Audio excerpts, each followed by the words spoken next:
Hello guys, welcome to our YouTube channel. ఈరోజు portfolio management గురించి తెలుసుకుందాం. పోర్ట్ఫోలియో మేనేజ్మెంట్ అంటే కొన్ని ఇన్వెస్ట్మెంట్స్ ఉంటాయి, like stocks, bonds, mutual funds, ఇవన్నిటి కలిపితే ఇది అన్నిటి కలెక్షన్స్ పోర్ట్ఫోలియో మేనేజ్మెంట్ అనేది.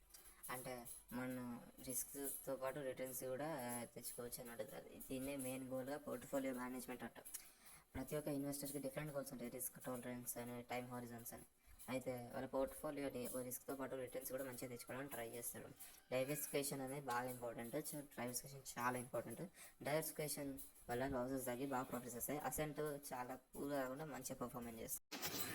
అయితే ఇక్కడ రెండు మెయిన్ టైప్స్ ఉంటాయి, ఒకటి యాక్టివ్ పోర్ట్ఫోలియో మేనేజ్మెంట్, ఒకటి passive portfolio management. Active portfolio మేనేజ్మెంట్లో ఏమిటంటే మార్కెట్ని బీట్ చేసి అలాగే బై చేయాలి, అలాగే సెల్ చేయాలి మార్కెట్లో.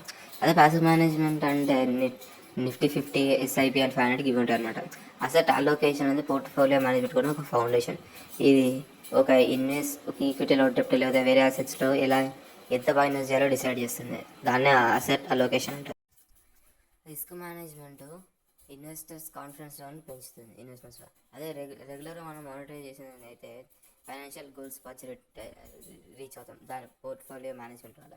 ఇవన్నిటి రీబ్యాలెన్స్ చేస్తే కూడా ఇన్వెస్ట్మెంట్స్ మార్కెట్స్లో కొంచెం చేంజ్ అయినా పోర్ట్ఫోలియో మేనేజర్స్ అందరూ రీసెర్చ్ చేసి అనలైజ్ చేసి డెసిషన్స్ తీసుకోమంటారు. సో మన ప్రొఫెషనల్ పోర్ట్ఫోలియో మేనేజర్స్ కలిస్తే బెటర్. ఇండివిజువల్స్ మ్యూచువల్ ఫండ్స్లో, రోబో అడ్వైజర్స్ దేంట్లో ఇన్వెస్ట్ చేయొచ్చు. అయితే దీంట్లో టైం హారిజన్స్ అనేది ఒక కీ రోల్ ప్లే చేస్తుంది అనమాట. ఎలాంటి అసెట్స్ మనం తీసుకోవాలి, ఇన్ఫ్లేషన్, ట్యాక్సెస్, ఇవన్నీ పోర్ట్ఫోలియో పర్ఫార్మెన్స్ కూడా ఇన్వాల్వ్ అయితే ఉంటాయి. ఎమోషనల్ డెసిషన్స్ పోర్ట్ఫోలియో మేనేజ్మెంట్లో అసలు పనిచేయదు. సో మెయిన్గా పోర్ట్ఫోలియో మేనేజ్మెంట్లో మనం మంచిగా రిటర్న్ తీసుకోవాలి, స్టేబుల్ కన్సిస్టెంట్గా గ్రోత్ జరుగుతుంది. స్మార్ట్ పోర్ట్ఫోలియో మన వెల్త్ని ఇంక్రీజ్ చేస్తుంది, లాంగ్ టర్మ్ ఫైనాన్షియల్ సెక్యూరిటీస్ కూడా చాలా బలంగా వస్తుంది.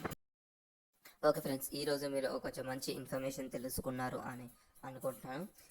రేపు ఇంకొక మంచి కంటెంట్ అయితే తీసుకొస్తాను. రేపు మళ్ళీ ఇంకొక వీడియోతో రేపు కలుద్దాం.